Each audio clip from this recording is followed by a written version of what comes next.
Hi there, I'm meteorologist Corey Thompson with this look at your first alert forecast update. We've got a fairly quiet night ahead, mostly clear skies, temperatures getting to the low 30s. So a cool start to the day, but we'll quickly warm up. Back to the 50s by lunchtime, 60s likely for many areas by the afternoon. It's the first step toward a pretty warm end to the work and school week. Pinpoint Futurecast otherwise shows a fairly unremarkable set of weather conditions. A few scattered clouds move by at times. They'll be very thin, not enough to block out the sun by any means or slow our warm up during the day.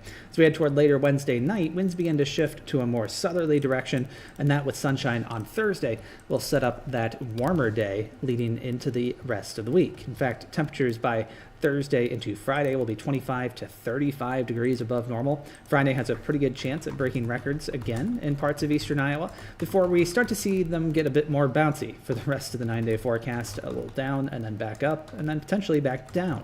Now, the first fluctuation comes from this area of low pressure we've been talking about for several days now.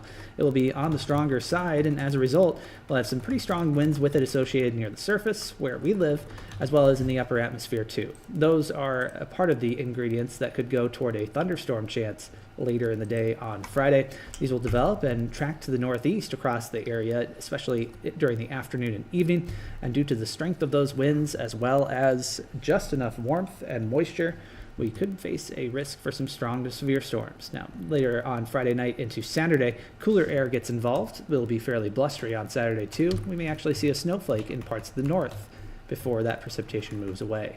Here's your severe weather outlook for Friday, all of us included in the area outlined by the Storm Prediction Center for that chance for severe storms. Damaging wind, large hail, tornadoes, all possible. We'll be able to narrow down those threats a little bit more as we get just a little bit closer. So where we stand right now, pretty confident about that strong storm system developing. Still, the timing, at least the exact timing, is something that can be nailed down a little further, and how much moisture is able to make it back into the Midwest is the key ingredient in terms of how intense those storms get. So stick with us in the next couple of days. If you don't have the KCRG TV9 First Alert Weather app yet, make sure to get it. Turn those alerts on as we head into the start of severe weather season.